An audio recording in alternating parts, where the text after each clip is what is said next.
बिस्मिल्लाहिर्रहमानिर्रहीम। अस्सलाम वालेकुम फ्रेंड्स, आप देख रहे हैं चैनल इलेक्ट्रिकल प्रोफेशनल। तो फ्रेंड्स, आज की इस वीडियो में हम इस परकन के एक्चुएटर के मतलब बात करेंगे। ये परकन का एक्चुएटर है, परकन जनरेटर्स पर इसको इस्तेमाल किया जाता है। तो डेल्फी के पंप के ऊपर ये पंप के टापे के ऊपर ही इसको फिट किया गया होता है। तो इसकी जो सप्लाइयाँ हैं इनके मतलब आज हम सीखेंगे कि इसको कौन कौन सी सप्लाइयाँ हमने देना होती हैं। तो इसको जो हमने अहम सप्लाइयाँ हैं, जो इसको ज़रूरी सप्लाइयाँ देनी होती हैं, वो 4 ही सप्लाइयाँ होती हैं।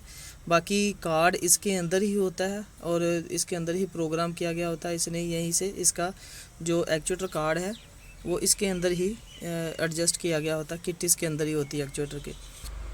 तो हमने जस्ट इसको जो 12 वोल्ट सप्लाई है अपनी जनरेटर की सप्लाई, बैटरी की, वो सप्लाई देनी है और उसके अलावा एमपीयू की सप्लाई देनी है।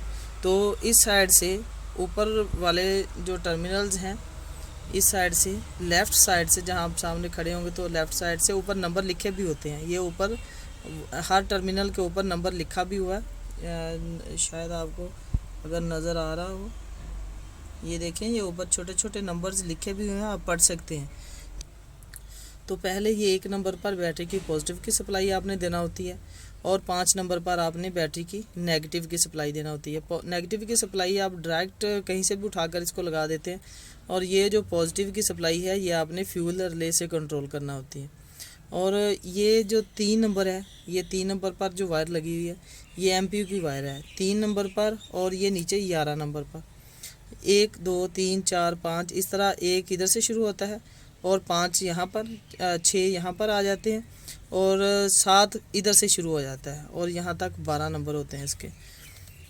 तो आपने ये बैटरी की नेगेटिव पॉजिटिव आपने देना होती है। 1 नंबर पर पॉजिटिव, 5 नंबर पर नेगेटिव, और ये 3 नंबर और 11 नंबर पर आपने एमपीयू की सप्लाई इसको देना होती है।